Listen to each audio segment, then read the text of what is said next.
What's up, fellow frustrated Miami Dolphins fans? Today, I'm going to start my YouTube/podcast Miami Dolphins journey. For far too long, this football team has taken thousands of dollars from my pocket, and now it's time for me to benefit off of this mid-franchise. And let me just start off by saying, this is a frustrated Miami Dolphins fan. And so I'm going to start this journey off with maybe a little bit of a recap of yesterday's debacle, but also just kind of a mini rant of the problems I see this team facing and why this team seemingly has regressed from last year. So I'm just going to kind of highlight on all that, give you my 2 cents, and really start this journey off. My name is Optimistic FRAUDFINS fan. They will get that name changed once they prove to me that they're not frauds. And I'm just excited to start this journey. So I appreciate all the Dolphins fans. Comment below. What do you think the problem of this team is moving forward and kind of 3 weeks into the game? And just if you want to continue and join me on this journey, please like and subscribe. I really do appreciate it. And so I'm going to start off with the recap. So the Miami Dolphins played the Seattle Seahawks in Seattle yesterday. They lose the game 24-3 in what I have thought is probably the worst offensive performance I have seen in a decade. I can't even remember the last time this offense has looked this putrid. Maybe the last time Tua was out in the concussions a couple of years ago when Bridgewater came in, got knocked out, Skyler came in, but even then it wasn't this bad. And so 24-3, offense couldn't get going. Defense was on the field most of the game. And really, it was a pathetic performance all around. I'm not going to sit here and just crap on Skyler Thompson. I'm not going to sit here and just berate him. And I'll get to him in a second because he's not really rosterable in my opinion, but we'll get there. But the issues far precede who's under center. And, too many on Dolphins Twitter are just going at Skyler Thompson, going at, if Tua's going to be in. It doesn't matter at this point because we saw what this offense looked like with Tua Tagovailoa in the game, and it just looked out of sync. And I'll get into the issues, but right now it's just the recap. So just my overall thoughts is this is a very lost football team. There is no identity with this football team. The identity is Tua. And this offense is Tua. And the fact that Tua goes out and it's just absolutely abysmal is an absolute problem. You see teams all around the league win with backup quarterbacks. Green Bay yesterday won with Malik Willis and handed the Tennessee Titans, who we play on Monday night. It's frustrating to sit down and just watch this just abysmal football being played. Penalties, it's just ridiculous. And so what I thought of the game is that this team is lost. That's number one. There is no identity of this football team. You have a head coach who just seems frazzled. He seems like he doesn't know what the hell he's doing. And so we're at a point now, 1-2, no starting quarterback, no backup quarterback, which I'll get into these problems in a little bit. But now we go into Seattle, which would have been a tough game with Tua, with the noise, and Seattle plays great at home. And, offensively, they couldn't get anything going. Skyler Thompson could not process. He couldn't read the defense. The offensive line, which we'll get into in a little bit, is just malpractice. And there's one person to blame for this malpractice, which I'll get into. Defensively, 2 turnovers. I think they did as much as they could. There's still so many issues with this defense, especially in the trenches, in that interior defensive line position. We cannot stop the run. But for most of the game, aside from that DK 70-yard touchdown, it could have been 10-3 into the third, fourth quarter with how bad this offense played. So I give props to the defense. Is it perfect? No. Are there holes? Absolutely. But this is just on the offense, on the coaching malpractice. Not just McDaniel, by the way. The special teams coach, Danny Crossman, inexcusable. Every time that unit was out there, penalty. It was just a cluster of a game. And as a Dolphins fan, I feel absolutely ashamed. So that's kind of the recap I have for this game. There's nothing much to say. Player of the game, the punter.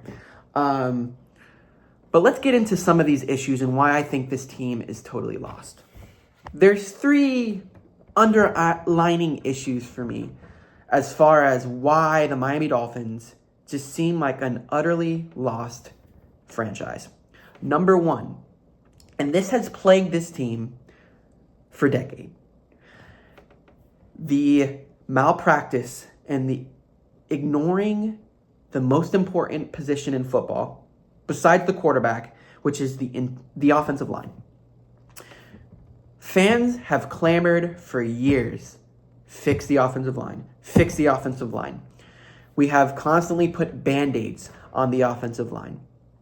And now we're getting to a point where we don't have the guys because we signed these injury-prone offensive linemen. They're out, like I predicted they would be. And what happens? You got these guys coming in that just cannot handle it. And even aside from the injuries, the guys that we rolled out in the interior offensive line, Liam Eichenberg, Robert Jones, have no business starting in the National Football League. I'm sorry. And for the coaches and the GM, Chris Greer, who I'll get to in a second, that constantly defends this unit, it's just absolutely appalling. Those 2 players should not be starting. And the fact that we rolled them out week 1 after what we've seen the past couple of years, it's just mind-boggling to me. And this falls on Christopher Greer, the GM. I get it. You want to pay your stars. I get it. But you lose arguably your best 2 offensive linemen in free agency. You lose Robert Hunt, which we didn't re-sign, which hindsight's 2020. Yes, I would have liked him back. However, at that price at the time, I understood why they let him go. But to not bring in people to replace him and to just roll with what we had is inexcusable. Same with the interior defensive line, losing Christian Wilkins. Again, grossly overpaid in my opinion. To let him go, I understand. However, to bring in guys like Benito Jones, Neville Gallimore, who didn't even make the team, to try and replace him, and you're surprised we can't stop the run. Calais Campbell, good addition, but when he's off the field, he's 38 years old. How many snaps do you realistically think this guy's going to play? And so to ignore not just the offensive line, but the trenches. You win in the NFL in the trenches. And we completely ignore that this offseason. And that's why you see a team that's paper soft. They get injured because we're so old on these positions. And we just continuously bring in guys that are just injury prone. And then we get surprised when they get hurt. We can't stop the run. And we can't run effectively and consistently. We don't have an identity. And the identity needs to be running the football. 28 plays in the first half. And we threw the ball 20 times with a backup quarterback. That was your game plan? That was your game plan. And I get it, we were down early and all this, but no. We consistently ran the ball. I can't remember if it was in the second half or third quarter or second quarter. I can't remember, but Achane broke off 2 really good runs. We get to midfield and we throw it 3 straight times. And this has plagued McDaniel throughout his tenure here. His play calling has been subpar at best. His decision-making has been subpar at best. And now it's time for him to look in the mirror, take accountability for this, and say, how can I change? Maybe it's giving up play calling duties to Frank Smith. Maybe it's having a consultant. I don't know. And it's time for him to fix these issues. But the main problem is this team is soft. The mindset is soft, and that starts up front in the trenches. Too many years we have ignored this. And now we're at a point where they made their bed and now we have to sleep in it. And the second issue is rolling out, knowing Tua Tagovailoa is your quarterback. You pay him, great. I agreed with paying him. I think he is a sub top 10, top 12 quarterback. He can get the job done. But your contingency with the player that has notably had concussions and injuries to roll out Skylar Thompson as your backup quarterback, this guy is not rosterable. He cannot process. He doesn't see the field. He doesn't have a trigger. He has no business being on the active roster of an NFL team and not even a second string quarterback. It's just mind-boggling that this is who they rolled out. With Tua being your quarterback, you have to have contingencies. Bring in a guy like an Andy Dalton. You saw Carolina yesterday light it up, 33 points on the Raiders. But for that to be your number 2 option is ridiculous. And so rolling that out as your second string option, that is just ignorant. And now we're in a position where Tua got hurt, which, should he be on IR? That's not for me to say. I have opinions on it, but at this point, what's the point of giving you my opinion on whether he should go on IR or not? The fact is he is, and the fact is we have 3 more games with this debacle moving forward. But really, the number one issue is this team has no identity, and it starts with the head coach. It starts with his play calling, and it starts with Christopher Greer not building the trenches. You look at all the good teams in the NFL, what can they do? They have a good offensive line. They have a good defensive line. They can run the football consistently. And we cannot do that. And that is the issue. Now, as far as moving to this game Monday, I'll put out a separate video with my predictions. McDaniel needs to look in the mirror here. We have 2 quarterbacks right now. Skylar's done. Even if he wasn't hurt, he's done. He should not be in the game. His ribs obviously are hurt, probably either a broken rib, bruised rib, whatever. He should not be playing Monday night. So now you have Tim Boyle, you have Tyler Huntley. This offense, even before Tua got hurt, was figured out.